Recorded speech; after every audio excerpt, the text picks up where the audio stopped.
Hello students, welcome back to my YouTube channel Quick Prep. My name is Shariq Saifi. तो जैसा कि आपने thumbnail में देख लिया है कि एमसीक्यू सीरीज क्लास 12 सोशियोलॉजी की फर्स्ट बुक की। जी हाँ, तो मैंने जो फर्स्ट बुक है वो पूरी तरह कंप्लीट करा दी है। अगर आपने फर्स्ट बुक से लेसन नहीं देखे तो आप स्क्रीन पर दिख रहे आई बटन पर क्लिक करके देख सकते हैं प्लेलिस्ट में जाके, और मैंने डिस्क्रिप्शन में भी इसका लिंक डाला, वहाँ से भी देख सकते हैं। तो यहाँ से मैं शुरू करूंगा आपकी एमसीक्यू की सीरीज, जो इस वीडियो में कंप्लीट मैं एमसीक्यू के क्वेश्चन कराऊंगा, और उसके बाद जल्दी आपको क्वेश्चन आंसर से रिलेटेड 2, 4 और 6 मार्क्स की सीरीज भी मिलेगी, जिसके अंदर 2 या 3 पार्ट में वो भी कंप्लीट हो जाएगा फर्स्ट बुक। आइए फिर शुरू करते हैं बिना किसी देरी के साथ आज की सीरीज को, जो कि स्पेशल है एमसीक्यू से रिलेटेड।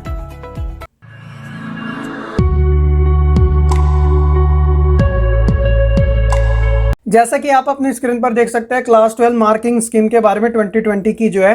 तो देखिए, बच्चों को अक्सर ये कंफ्यूजन रहती है जो उनका एग्जाम का पैटर्न है वो किस टाइप से आएगा। तो देखिए, आपको क्वेश्चन आंसर समझने से पहले ये जरूर पता होना चाहिए कि जो आपका एग्जाम कंडक्ट कराया जाता है उसका जो पैटर्न है, यानी कि 1 मार्क्स के कितने क्वेश्चन आएंगे, 2 मार्क्स के कितने आएंगे, 4 के या 6 के वगैरह वगैरह। तो आपको इस बात की नॉलेज होना जरूरी है, तभी आप अच्छे तरीके से एनालाइज कर सकेंगे अपने क्वेश्चन पेपर को, तभी आप अच्छे तरीके से उनके आंसर भी दे सकेंगे। तो देखिए, मैं बता देता हूँ जो आपका एग्जाम होगा, ये जो कंडक्ट कराया जाएगा, आपका ये जो पेपर होगा वो 4 पार्ट में डिवाइडेड होगा ABCD के थ्रू।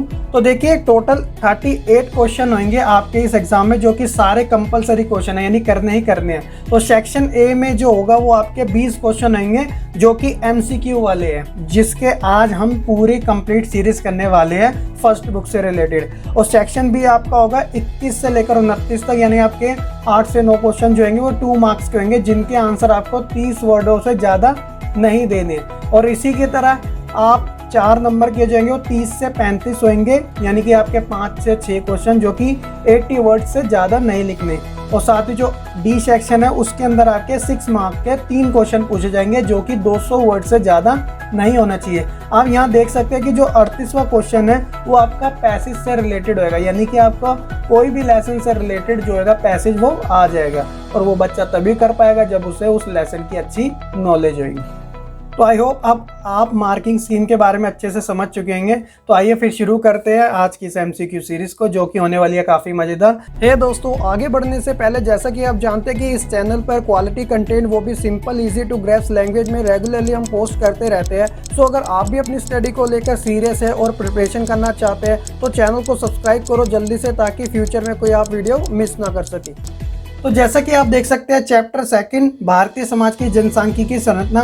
तो देखिए, ये MCQ सीरीज है, मैंने चैप्टर वाइज चैप्टर रखी है ताकि आपको समझने में आसानी हो, क्योंकि यहाँ पे जो आपके MCQ यानी मल्टीपल चॉइस क्वेश्चन जो है वो डिफरेंट टाइप से पूछे जाएंगे। देखिए, एक टाइप होगी आपकी कि आपको 4 ऑप्शन दिए जाएंगे, उसमें से एक सही करना पड़ेगा। दूसरी जो टाइप होगी वो होगा आपके स्टेटमेंट से रिलेटेड, यानी कि कथन को सही करना। एक गलत कथन लिखा होगा, स्टेटमेंट लिखी होगी, आपको उसे करेक्ट करना पड़ेगा। और जो तीसरी टाइप होगी वो होगी आपकी फिलिंग द ब्लैंक्स, यानी कि आपको रिक्तस्थान भरना पड़ेगा कि जो भी आंसर आपसे पूछा जाएगा।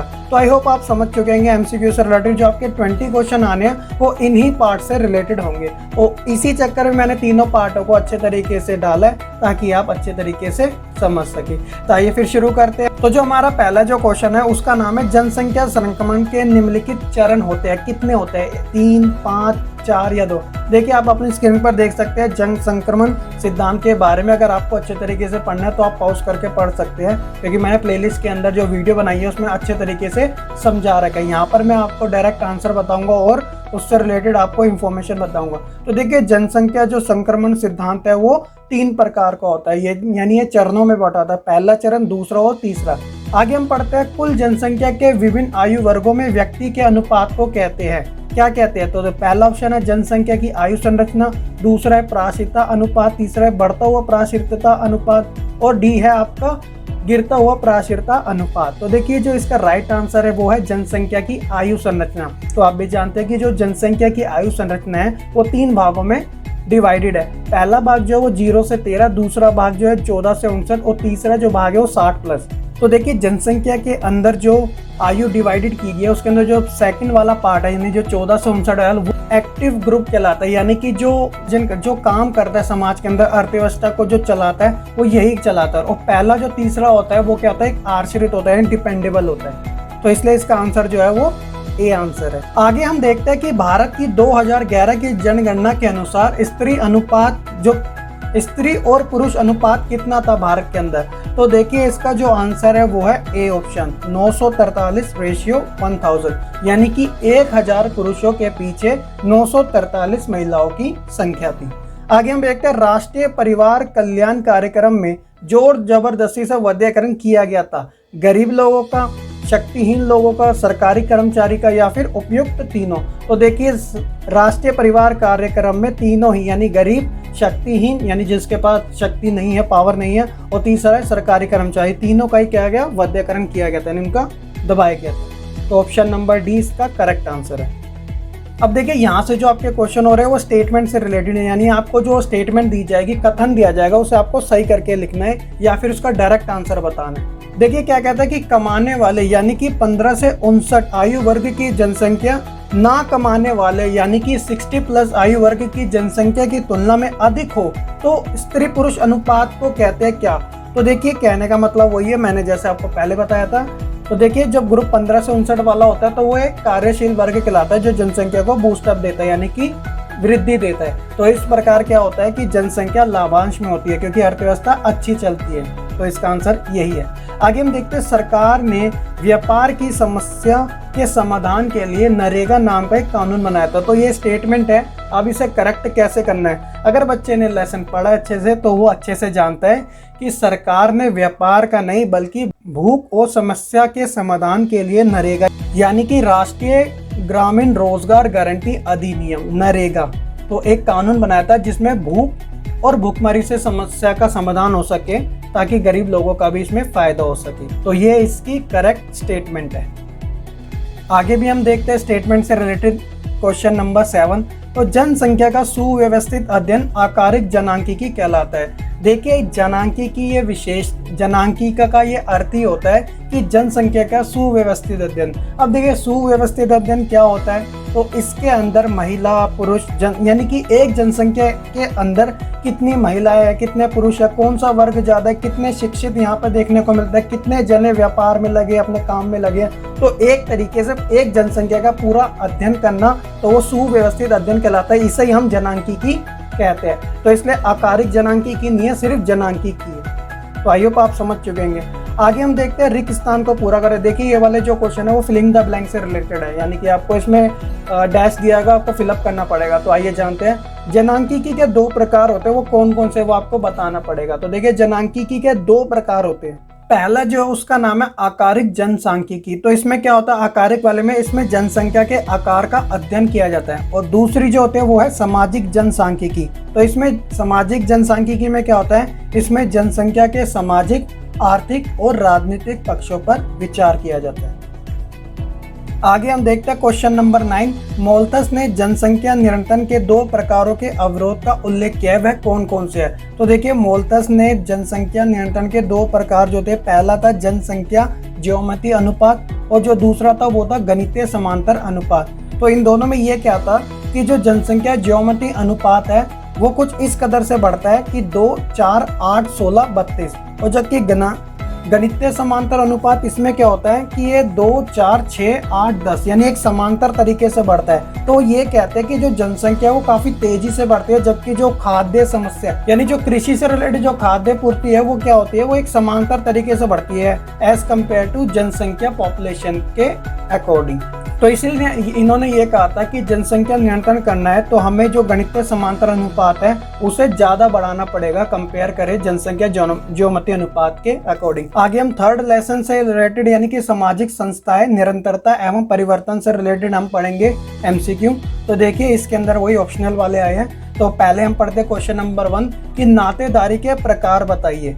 तो देखिए नातेदारी का मतलब वही होता है रिश्तेदारी। मैंने आपको बताया था कि ये 2 प्रकार की होती है, एक तो ब्लड रिलेशन से रिलेटेड यानी खून के रिश्ते वाली, दूसरी होते हैं विवाह के बाद जो रिश्ते बनते हैं। तो जो खून से रिलेटेड होते हैं जैसे मम्मी पापा वाले, और जो विवाह के बाद बनते हैं जैसे जीजा, साला, जेठ, जेठानी, ननंद, सास, ससुर, ये सारे जो होते हैं वो हमारे विवाह के बाद बनते हैं। तो इस प्रकार जो आंसर है वो 2 होगा, यानी कि आंसर नंबर ए होगा। आगे हम पढ़ते हैं सेकंड के बारे में, क्वेश्चन नंबर 2।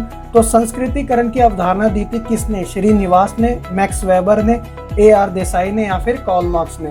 तो देखिए संस्कृतिकरण हो या फिर प्रबल जाति हो, दोनों की अवधारणा श्रीनिवास ने दी थी। तीसरा हम पढ़ते हैं जाति के कठोर नियम है, कौन कौन से है। तो देखिए जाति के जो कठोर नियम, विवाह, खानपान, व्यवसाय, उपरोक्त तीनों। तो देखिए ये तीनों ही जाति के कठोर नियम है। आगे हम पढ़ते हैं प्रबल जाति का जो उदाहरण है वो कौन सा है। तो देखिए ए है बिहार में यादव, बी है बिहार में वोकलिंग, सी है बिहार में राजपूत, डी है बिहार में मराठा। तो इसका जो करेक्ट आंसर है प्रबल जाति का वो है ऑप्शन नंबर ए, यानी कि बिहार में यादव। देखिए क्योंकि जो वोकलिंग है वो आपके कर्नाटका में देखने को मिलते हैं, राजपूत आपके राजस्थान में देखने को मिलते हैं, और मराठे आप भी जानते हो वो महाराष्ट्र में ज़्यादा देखने को मिलते हैं, लेकिन बिहार में आपको यादव ज़्यादा देखने को मिलेंगे। इसलिए प्रबल जाति का सबसे जो बेस्ट एग्जाम्पल है वो है बिहार में यादव। आगे हम देखते हैं क्वेश्चन नंबर 5। तो जनजातीय समाजों का वर्गीकरण विशेषक डैश और विशेषक डैश विशेष के आधार पर किया गया है। तो देखिए वो कौन कौन से हैं। तो जो जनजातीय समाजों का वर्गीकरण है वो है विशेषक स्थायी और विशेषक अर्जित के आधार पर किया गया है। आगे हम देखते हैं 1901 में डैश के निर्देशन में जनगणना शुरू हुई थी। तो देखिए औपनिवेशिक काल में जो जनगणना शुरू हुई थी वो हर्बर्ट रिजले के अकॉर्डिंग ये जनगणना शुरू की गई थी, क्योंकि इसके अंदर जाति से रिलेटेड अंग्रेजों को भारत के अंदर जो जाति व्यवस्था फैली थी उसके बारे में डीपली अध्ययन करना था, ताकि वह अच्छे तरीके से अपना शासन चला सके। आगे हम क्वेश्चन नंबर 6 देखते हैं कि वंश के आधार पर डैश परिवार व डैश परिवार पाए जाते हैं। तो देखिए वंश की अगर बात की जाए तो इसमें पितृवंशीय और मातृवंशीय परिवार देखने को मिलते हैं। पितृवंशीय में क्या होता है कि उसके अंदर जो घर में चलती है वो किसकी चलती है, पिता की यानी कि पुरुषों की, और मातृवंशीय में किसकी चलती है, माताओं की यानी कि फीमेल की। क्वेश्चन नंबर 7 देखते हैं सामाजिक संरचना में बदलाव के परिणाम स्वरूप डैश ढांचे में बदलाव होता है। देखिए जब भी समाज की संरचना में चेंजेस आते हैं तो उसका जो डायरेक्ट असर पड़ता है वो पड़ता है पारिवारिक ढांचे के अंदर। आगे हम पढ़ते हैं जाति डैश से निर्धारित होती है। तो देखिए जाति जो होती है वो जन्म से ही निर्धारित होती है, और भारत का इतिहास भी कुछ इस प्रकार रहा है। जैसे प्राचीन टाइम में कोई ब्राह्मण में पैदा होता था तो उसे ब्राह्मण का टैग दे दिया जाता था, कोई वैश्य में तो कोई शूद्र में, उस सभी का टैग पहले से ही तय होता था। तो इसलिए जाति जन्म से ही निर्धारित मानी जाती है भारत में। आगे हम देखते हैं चैप्टर नंबर 4 बाजार एक सामाजिक संस्था के एक रूप में। ठीक है, तो देखिए इसमें सबसे पहला जो क्वेश्चन है वो है हुंडी निम्नलिखित में से क्या है। तो मैंने आपको बताया था जब मैं आपको चैप्टर समझा रहा था, तो हुंडी क्या है, एक प्रकार का ऑप्शन देख लेते हैं पहले, कर्ज पत्र, व्यापार पत्र, बैंक पत्र या फिर तीनों। तो देखिए इसे इंग्लिश में बात की जाए तो इसे कहते हैं बिल ऑफ एक्सचेंज, इसको हिंदी का दूसरा नाम विनिमय भी कहते हैं, लेन देन।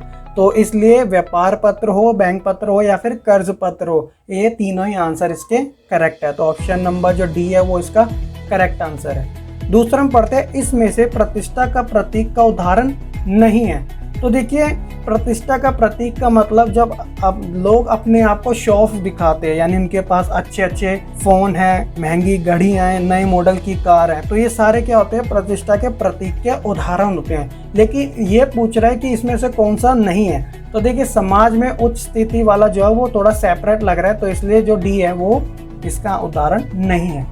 क्वेश्चन नंबर 3 देखते हैं किसके अनुसार छत्तीसगढ़ के बस्तर जिले के धोरावी गांव के साप्ताहिक बाजार का दृश्य सामाजिक संबंधों को दर्शाता है। तो ये भी मैंने बहुत अच्छे डीपली तरीके से आपको समझाया था बड़े में, जब मैं आपको चैप्टर समझा रहा था। तो ऑप्शन पढ़ लेते हैं कौन कौन से है। एडम स्मिथ, बी है आपका एल्फ्रेड गेल, सी है मैक्स वेबर और डी है आपका कार्ल मार्क्स। तो देखिए इसका जो आंसर है वो है ऑप्शन नंबर बी एल्फ्रेड गेल। तो आप अपनी स्क्रीन पर दिख रहे हैं, कुछ इस प्रकार पढ़ भी सकते हैं इन्होंने क्या कहा था छत्तीसगढ़ के बस्तर जिले के धोरावी गांव के साप्ताहिक बाजार के दृश्य के संबंध में। चौथा हम पढ़ते हैं भारत में हथकरघा यानी कि जो हैंडमेड इंडस्ट्री थी, उद्योग जो था वो पूरी तरह से खत्म होता, उसका क्या कारण था। ऑप्शन नंबर ए मशीनों के आने से, ऑप्शन नंबर बी कच्चा माल इंग्लैंड ले जाने से, ऑप्शन नंबर सी अंग्रेजों के जाने से, ऑप्शन नंबर डी भारतीय बाजार में सिल्क उत्पादन जाने से। तो देखिए जो इसका डायरेक्ट इम्पैक्ट पड़ा था वो था मशीनें आने से, क्योंकि जो हैंडमेड चीज़ें थी वो तो हैंड से बनती थी, हाथों से बनती थी, तो यहाँ पे छोटे मोटे धंधे अच्छे चलते थे। लेकिन जब से मशीन आए तो उनके रोजगार छीन लिए गए, तो सारा काम मशीन ही कर देती, जिसके कारण उद्योग जो था हथकरघा वो पूरी तरीके से नष्ट हो गया और बहुत से लोग बेरोजगार भी हो गए। तो ऑप्शन नंबर जो ए है इसका करेक्ट आंसर है।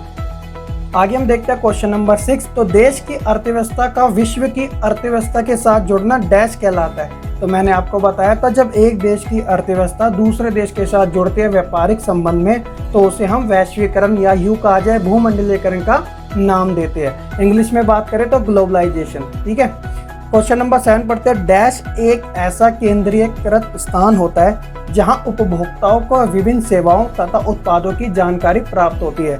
तो देखिए आप जो आप लेसन पढ़े आप वही आपका नाम है, यानी एक बाजार। क्वेश्चन नंबर 8 देखते हैं। किसानों की उपज का सरकार उचित मूल्य सुनिश्चित करती है, तो उसे हम क्या कहते हैं? तो उसे हम कहते हैं समर्थन मूल्य।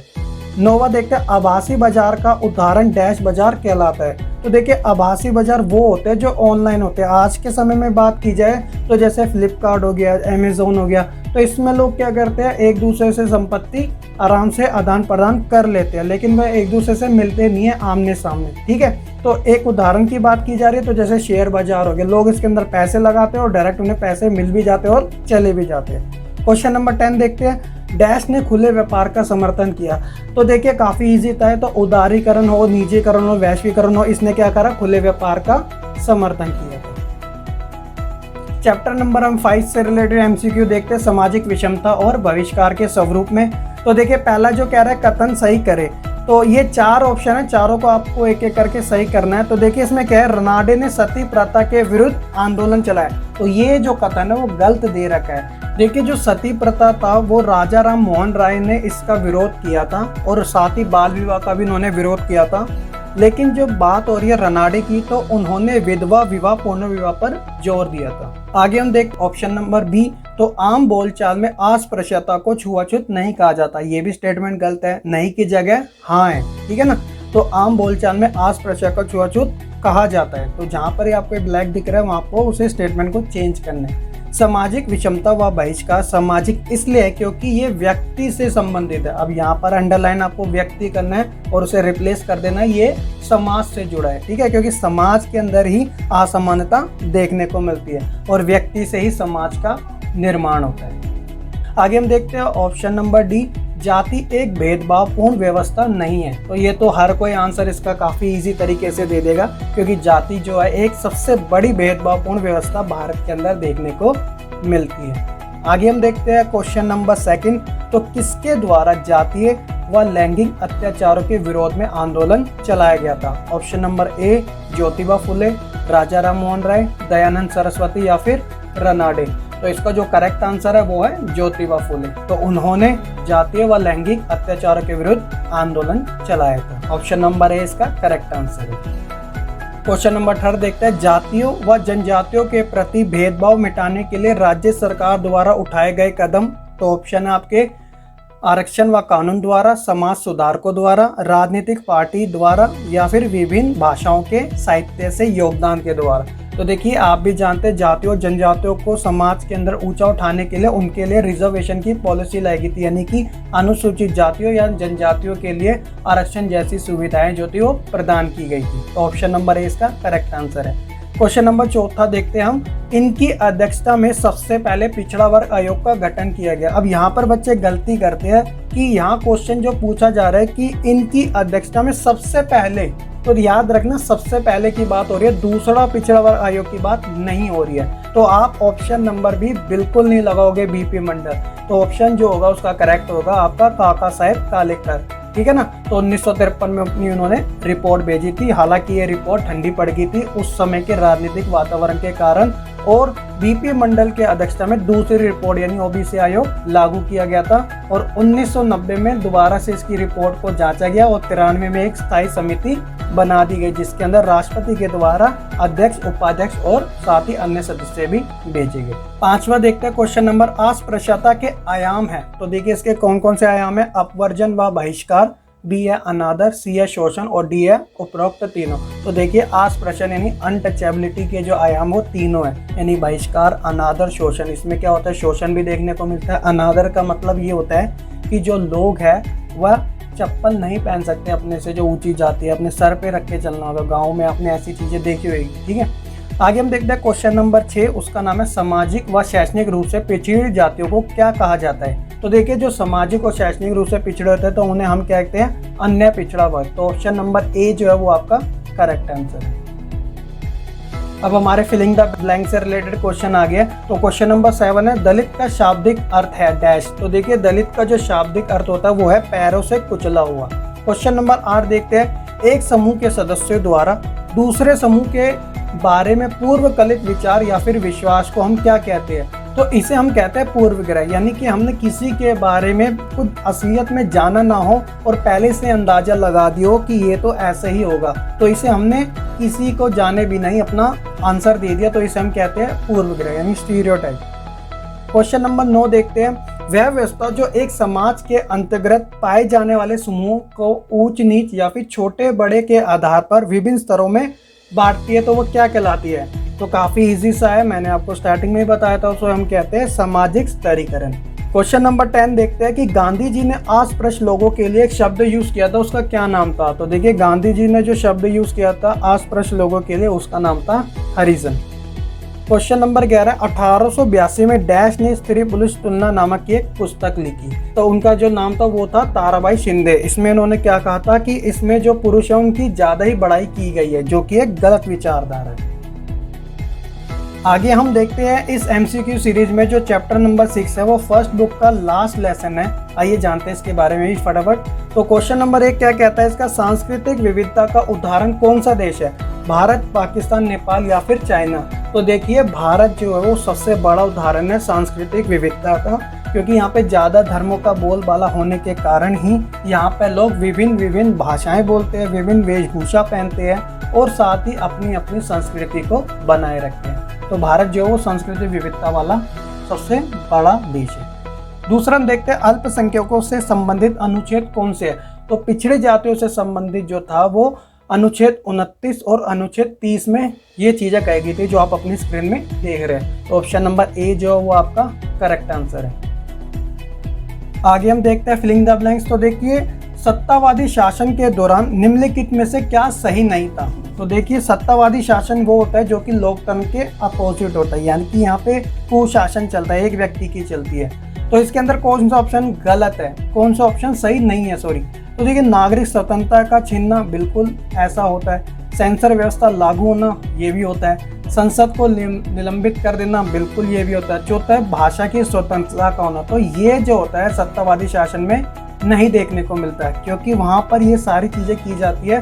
भाषा की जो स्वतंत्रता होती है वो डेमोक्रेसी में यानी कि लोकतंत्र में देखने को मिलती है। आगे हम पढ़ते हैं क्वेश्चन नंबर 4 के बारे में कि डैश अधिनियम 2005 का एक ऐसा कानून है जिसके तहत भारतीयों को सरकारी अभिलेखों तक पहुंचने का अधिकार दिया गया।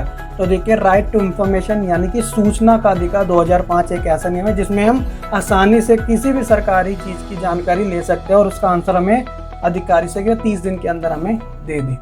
क्वेश्चन नंबर 5 देखते हैं कि एक डैश राज्य लोकतंत्रात्मक राज्य का विपरीत होता है। तो मैंने आपको पहले ही बता दिया था कि सत्तावादी जो राज्य होते हैं वो क्या होते हैं, लोकतंत्र के अपोजिट होते हैं। आगे हम देखते हैं पश्चिमी नजरिए के अंतर्गत डैश में चर्च या फिर धर्मों को राज्य से अलग रखना चाहिए।